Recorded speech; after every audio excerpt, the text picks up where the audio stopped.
I hope that people listening to this, one of the things they get, and you have a successful pharmacy, one of the things they should have heard is your RX count's growing. So most people in COVID, RX counts were down because people weren't getting elective surgeries, things like that. Your RX was growing. And I hope that they're also hearing how connected to the community that you are, right? I heard about this program, and I worked to find this program, and you're not hanging a sign, you're not sending out postcards saying we do this or that. You're really involved with the community.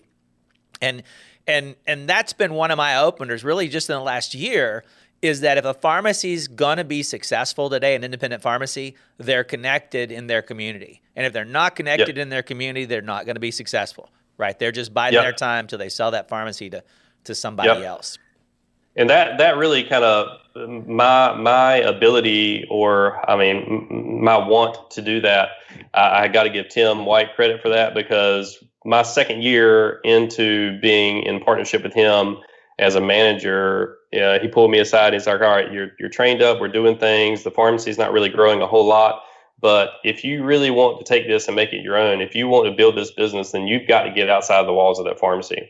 There's no way to sit in here and just expect business to come to you.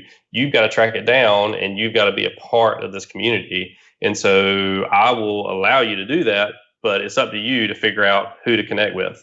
And so he gave me a couple of leads, and we just kind of built it from there. And the amazing thing is that once it's a trickle effect, but it just kind of, how we got into the lab testing, how we got into the FIGS program, how we got into the 340B program. All of these things are things that have come from, well, I met so-and-so and they referred you over to here, or I met this person and they knew you and they said that it might be a good thing for them to come talk to you about it.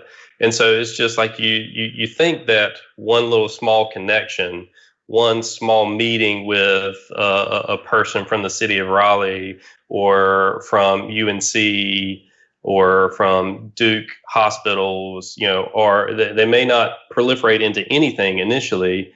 But if you meet enough people and if you have a good thing that you want to bring to the community, eventually that just kind of starts to snowball, is what we found. And so those things, you're wondering, I mean, people, I have pharmacists that I'm connected with, and they're like, how in the world did you figure out to develop that relationship with that clinic to get a 3-4? How did you do that?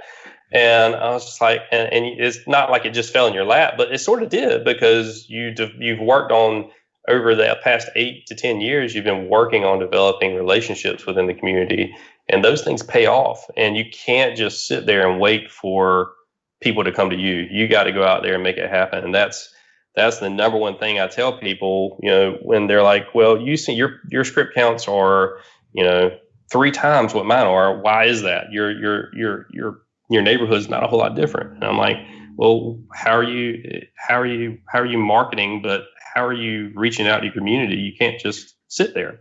You really got to get outside the walls of your pharmacy and learn what the problems are and how you can fit into that.